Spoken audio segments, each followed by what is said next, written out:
third phase builds on these first two: mindset, entrance. And as you recall, we are working through the memory word message, where the next word is S for share ownership, and then moving towards a complete switch of ownership.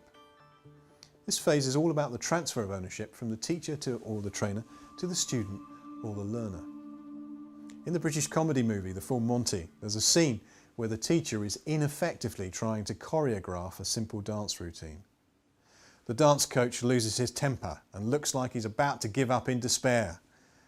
Then one of the learners, reflecting, likens the move to a common football strategy, which he calls the Arsenal offside trap.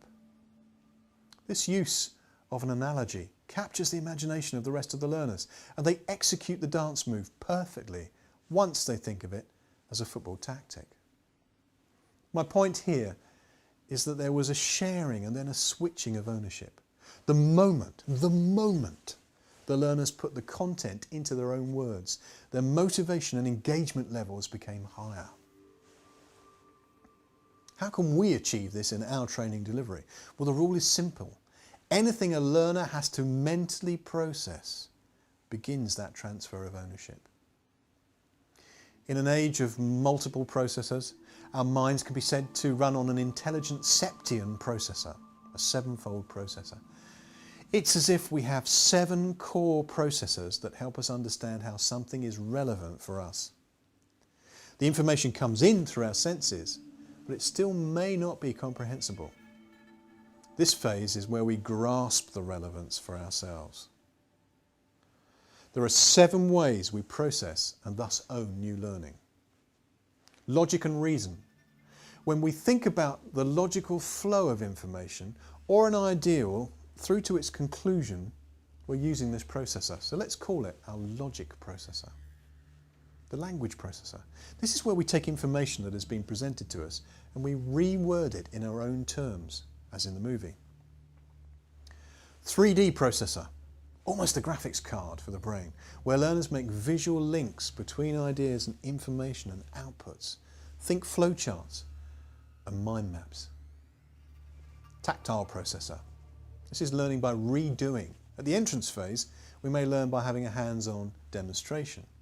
And this is then the natural next development where the learner has a go for themselves and then learns from their successes and their mistakes. Equally vital. Social processor, integrating the learning by dialogue or debate, asking for help and clarification. Reflective processor, taking time out to reflect on how the learning could be relevant for their perceived needs and applications. That eureka moment when they go, yes, aha. Musical processor, my favourite, almost the sound card of the brain, where music is given an associative meaning to link to the learning. Consider how, for example, many adverts depend upon the association between a great piece of music that they know you're going to love and a great product. Now you might be thinking that the social, reflective, tactile, language and 3D processors seem very similar to the frame and format concepts we met during the entrance phase. And you'd be exactly right. But there is one major difference. The main difference is in the who is doing the doing. When conveying fresh information during the entrance phase, the process is trainer or teacher driven. You decide how to layer the senses.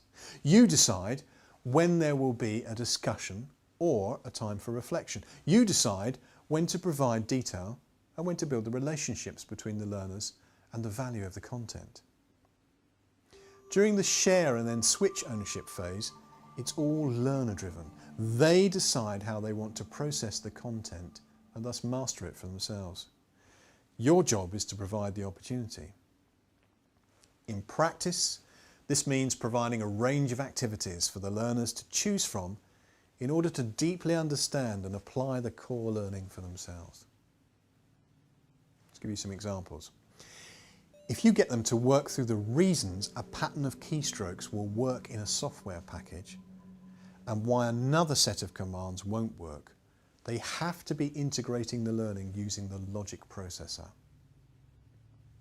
If you let them write out their own set of instructions for certain key features or applications, they will be activating their language processor. If you get them to chart or map out how systems work, they must be applying and activating their 3D graphics processor.